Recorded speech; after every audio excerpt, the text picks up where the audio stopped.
Hey, what's up you guys, it's Dorothy and welcome back to my channel. If you're new here, don't forget to give this video a big thumbs up, comment down below what you want to see in the future, click that subscribe button, and don't forget to turn on my post notifications.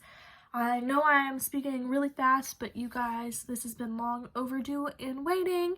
So we are going to go into One of Us is Lying, Chapter 2, Part 2. So I didn't want to keep you guys waiting any longer. Excuse me, don't mind the trash behind me. I just got a new bed frame and I haven't taken the trash out yet. But, excuse me, oh my gosh. Let's get right into this. I'm so sorry, I just ate. Okay. Nate, Monday, September 24th, 4 p.m.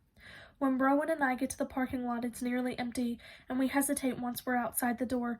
I've known Browen since kindergarten, give or take a few middle school years, but we don't exactly hang out.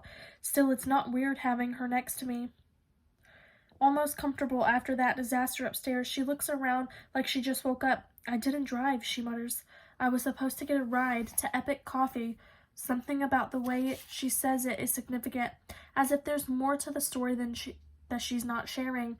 I had business to transact, but now probably isn't the time. You want a ride? Browen follows my gaze up to my motorcycle. Seriously? I wouldn't get on that death trap if you paid me.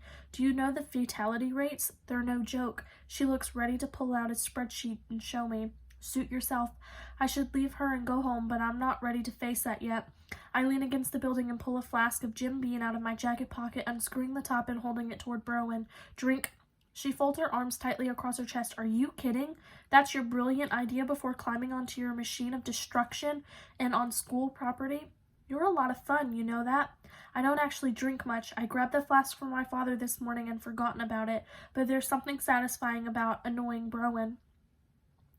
I'm about to put it back in my pocket when Browen furrows her brow and holds out her hand. What the hell?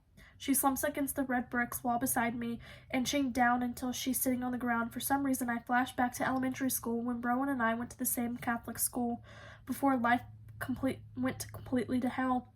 All the girls wore plaid uniform skirts, and she's got a similar skirt on now that hikes up her thighs as she crosses her ankles. The view's not bad. She drinks for a surprisingly long time. What just happened? I sit next to her and take the flask, putting it on the ground between us. I have no idea. He looked like he was going to die. Browen's hand shakes so hard when she picks up the flask again that it clatters against the ground. Do you think? Yeah. I say as Browen takes another swig and makes a face. Poor Cooper, she says. He sounded like he left Ole Miss yesterday. He always gets that way when he's nervous. I wouldn't know, but what's her name was useless. Addie? Browen's shoulder briefly nudges mine. You should know her name. Why? I can't think of a good reason. That girl and I have barely crossed paths before today and probably won't again. I'm pretty sure that's fine with the both of us. I know her type. Not a thought in her head except her boyfriend or whatever pretty power play is happening with her friends this week. Hot enough, I guess, but other than that, she's got nothing to offer. Because we've all been through a huge trauma together, Browen says. Like that settles things. You have a lot of rules, don't you? I forgot how tiring Browen is. Even in grade school, the amount of crap she cared about on a daily basis would wear down a normal person. She was always trying to join things or start things for other people to join, to be in charge of all the things she joined or started. She's not boring, though. I'll give her that. We sit in silence, watching the last of the cars leave the parking lot while Browen sips occasionally from the flask. When I finally take it from her, I'm surprised at how light it is. I doubt Browen's used to hard liquor. She seems more of a wine cooler girl, if that. I put the flask back in my pocket and she plucks lightly at my sleeve. You know, I meant to tell you back when it happened. I was really sorry to hear about your mom, she says, haltingly. My uncle died in a car accident too, right around the same time. I wanted to say something to you, but you and I, you know, we didn't really. She trails off, her hand still resting on my arm. Talk, I say, it's fine. Sorry about your uncle. You must miss her a lot. I don't want to talk about my mother. Ambulance came pretty fast today, huh? Browen gets a little red and pulls her hand back, but rolls with the quick change conversation. How did you know that? What to do for Simon? I shrug. Everybody knows he has a peanut allergy. That's what you do. I didn't know about the pen. She snorts out a laugh. Cooper gave you an actual pen, like you were going to write him a note or something? Oh my God. She bangs her head so hard against the wall that she might have cracked something. I should go home. This is unproductive at best. Offer of a ride still stands. I don't expect to take it, her to take it, but she says, "Sure, why not?" and holds out her hand. She stumbles a little as I help her up. I didn't think alcohol could kick in after 15 minutes, but I might have underestimated the Bro and Rohez lightweight factor. Probably should have taken the flask away sooner. "Where do you live?" I ask, straddling the seat and fitting the key in the ignition.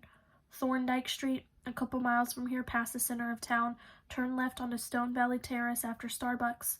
The rich part of town, of course." I don't usually take anybody on my bike, and don't have a second helmet, so I give her mine. She takes it, and I have to will myself to pull my eyes away from the bare skin of her thigh as she hops on behind me, tucking her skirt between her legs. She clamps her arms around my waist too tightly, but I don't say anything. "Go slow, okay?" she asks nervously as I start the engine. I'd like to irritate her more, but I leave the parking lot at half my normal speed, and though I didn't think it was possible, she squeezes me even tighter. We ride like that, her helmeted head pressed up against my back, and I'd bet $1,000 if I had it that her eyes are shut tight until we reach her driveway. Her house is what you'd expect, a huge Victorian with a big lawn and lots of complicated trees and flowers. There's a Volvo SUV in the driveway, and my bike, which you could call a classic if you were feeling generous, looks as ridiculous next to Browen. Must look behind me. Talk about things that don't go together. Browen climbs off and fumbles at the helmet. I unhook it and help her pull it off, loosening the strand of her hair that catches on the strap. She takes a deep breath and straightens her skirt. "That was terrifying," she says, then jumps as a phone rings. "Where's my backpack?" "Your back?" She shrugs it off and yanks her phone from the front pocket. "Hello? Yes, I can. Yes, this is Browen. Did you? Oh God, are you sure?" Her backpack slips out of her hand and falls at her feet. "Thank you for calling." She lowers the phone and stares at me, her eyes wide and glassy. "Nate, he's gone," she says. "Simon's dead." That is the end of chapter 2. I will see you guys in the next video. Bye!